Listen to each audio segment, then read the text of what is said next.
put your thinking caps on. So this is one of those ones where you actually have a challenge in front of you because I need your help to figure out what's going on with the X chromosome and how we're going to escape from inactivation. It is nice to be back in Madison. I was a graduate student here many decades ago, and so it's nice to see how much this place has changed over the years. So some of you may recall X inactivation from your biology classes or in high school or college. We can think about it in the fact that females have 2 copies of the X chromosome, males have 1. They both have an active copy of the X chromosome, and in females there's an inactivated copy of the X chromosome. That inactivation is visible. You can see the bar body in female cells where you have an inactivated X. And I've had the privilege of working for a number of years now with Carolyn Brown on trying to understand one aspect of inactivation. Carolyn provided a couple of useful things for this slide.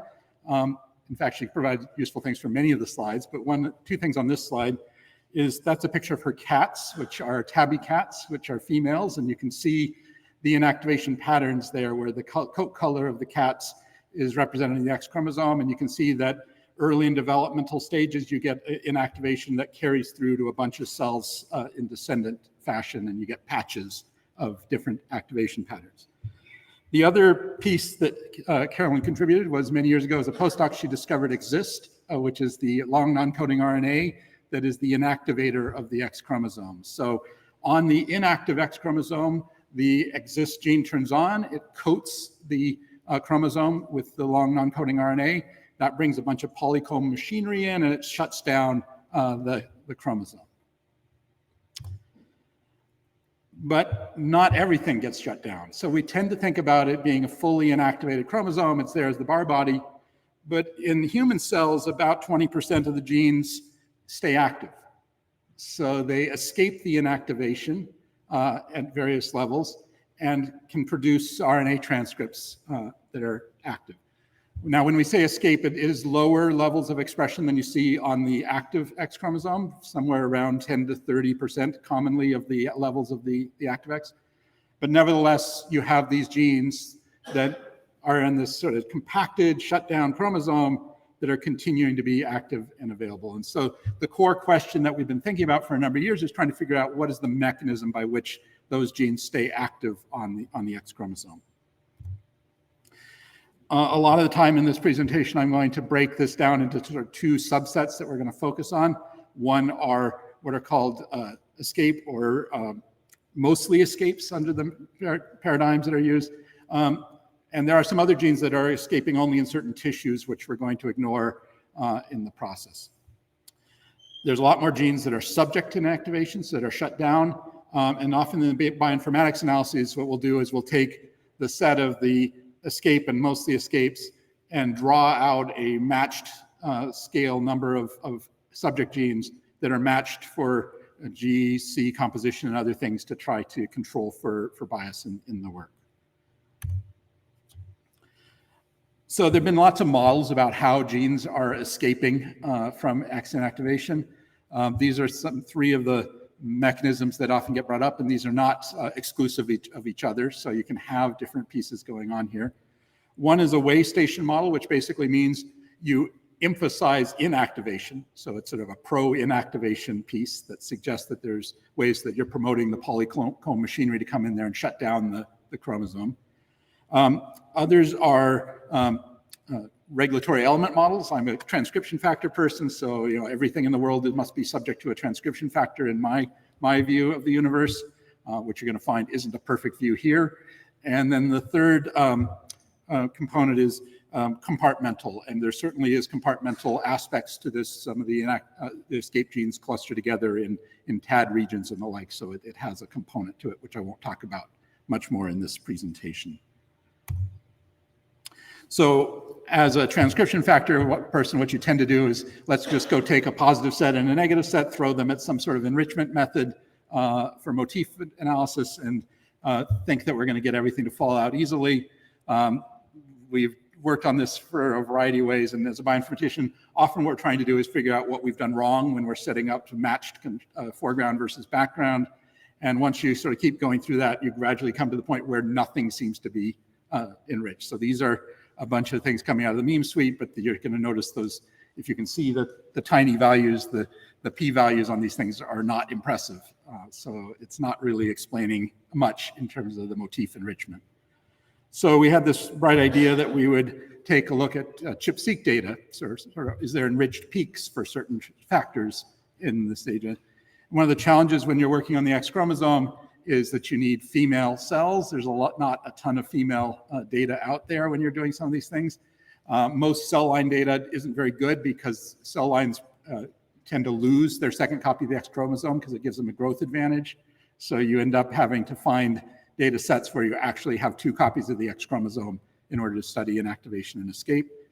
But these are some peaks that show up as the top 5 most enriched peaks when you look at the foreground versus background. You're going to notice a whole lot of, and these are what I've got displayed here, are all the escape genes that we're analyzing going across positionally across the X chromosome. And what you're going to see there is a whole lot of nothing in terms of there's lots of escape genes that don't really have any signature of these peaks on them. I'm highlighting 3 genes just because they're going to come up later on in the flow of the presentation. RPS4X, which is in here, is conveniently very small, so it's easier to work with on the technical side. KDM5C is a nice one because it has consistent conservation of escape in human and mouse, so it lets you do some comparisons between human and mouse. And over here, we use this gene, PGK1, as a control. So it's a subject gene that will show up later on in a control fashion. So the technology, and I'm going to be showing you some slow, low throughput technology. I know I'm in a crowd of genomics people, but this is old school. And so what we had was a technology that we'd been working on. It was created many years back by a guy named Oliver Smithies, pushed forward by Sarah Bronson, and then Elizabeth M. Simpson, who we've worked with over the years, really got it working in large scale. And for other projects, we tested lots and lots and lots of promoters and backs within this system, which basically takes a single copy insertion at one spot on the X chromosome. So we have a technology that lets us take a chunk of DNA, stick it on the X chromosome, and see what it's doing. You're going to say, well, that's not all that exciting. CRISPR and other technologies exist, but 20 years ago, it was kind of cool to be able to do this, and we did a lot of it. And what we found was that we ended up, between a bunch of different things, putting about 1.5 megabases of DNA sequence into this spot. And when we looked at the methylation patterns on these genes, they were all subject to inactivation on the XI.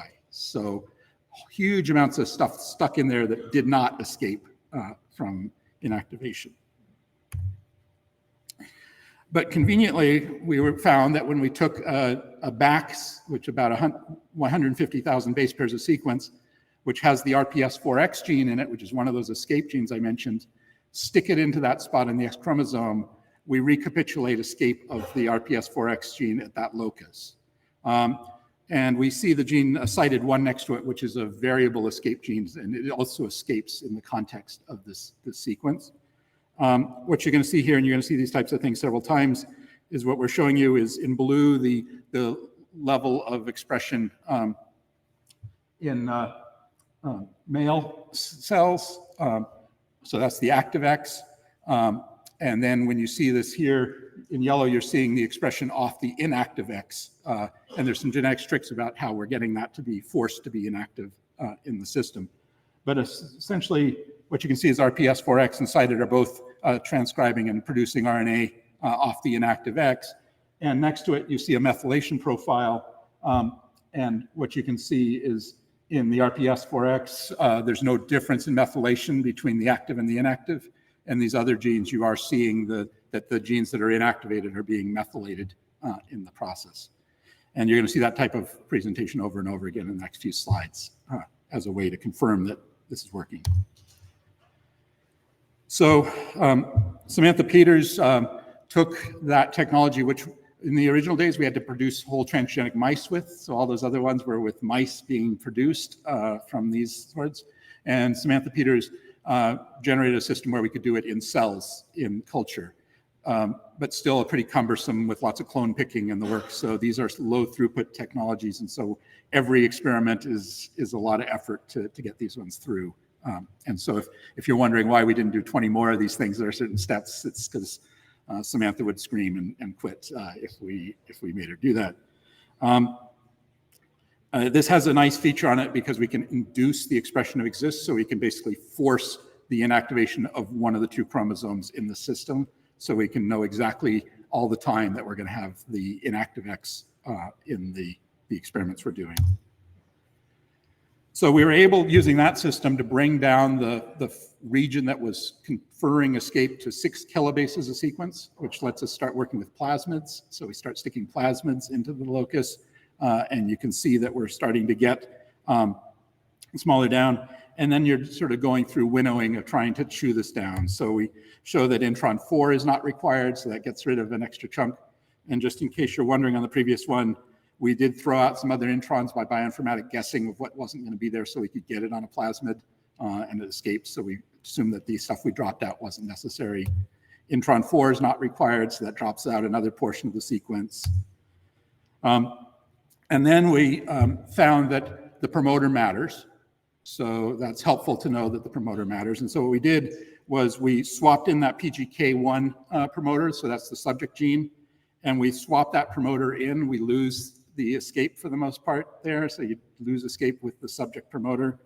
And then if we swap in the KDM5C promoter, which is another escape promoter, we get escape. So the promoter sequence, you can replace the RPS with the subject gene and it goes subject. You can replace it with another escape gene and it stays escape. So there's something going on in the promoter region that's relevant to this. But that's not all of it. So the other piece that we found, and there's a lot of layers to this and things I'm not going to go through and show you, but essentially what we found was that the first intron is required. And what we did there was we dropped out the first intron, deleted it, and lost the escape.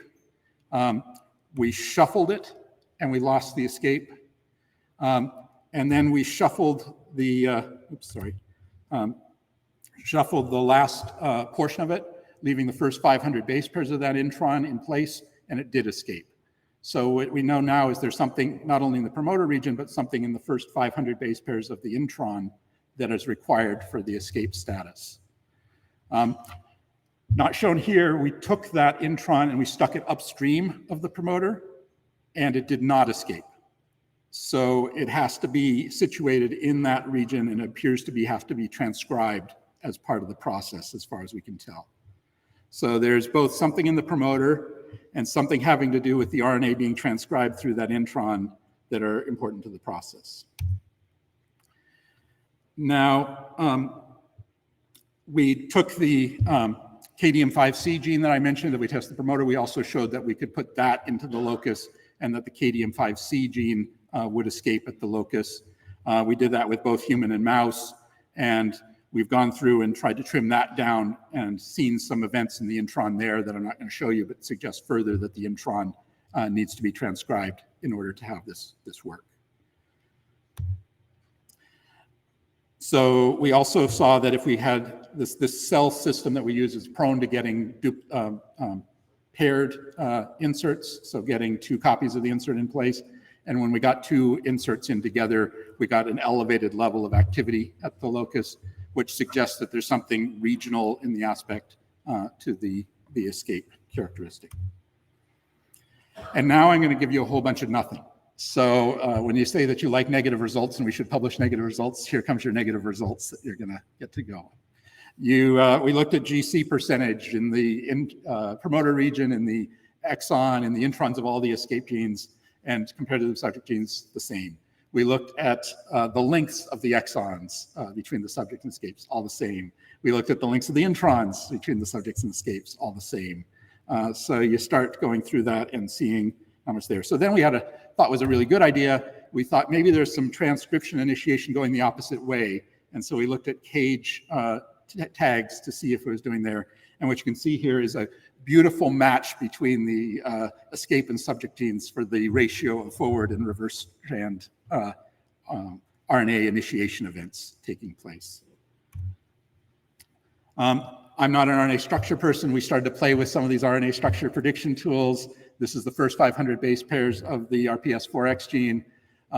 We have not yet figured out seeing anything sort of remarkable there, but we have more work to do trying to figure out if there's something in the RNA structure in this region.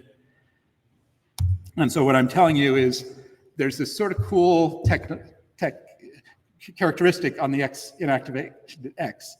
These genes are escaping. We're mapping it down gradually to a smaller and smaller region.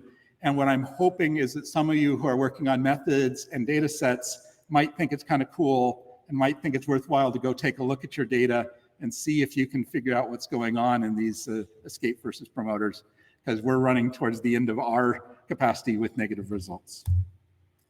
And here's a model that Carolyn's come up with, which is very complex, and I'm not going to take you through all of it, but I will tell you one story there that I think is interesting, which is I showed you that ChIP-seq data at the very beginning, where we looked at the enrichment of the ChIP-seq peaks. One of those was a factor called ZFP36, and that is an RNA binding protein that degrades RNA. And so the fact that that was coming out in a ChIP-seq set and showing enrichment on escape genes gives a suggestion that there could be some RNA structures in this region that are in some way potentially drawing in RNA degradoses to remove exist from the region. So one possibility of many. So I thank you for your time. I know I'm pushing the limits of a 15-minute window, but I do hope that I've got a few of you curious to take a look in this space. Thank you.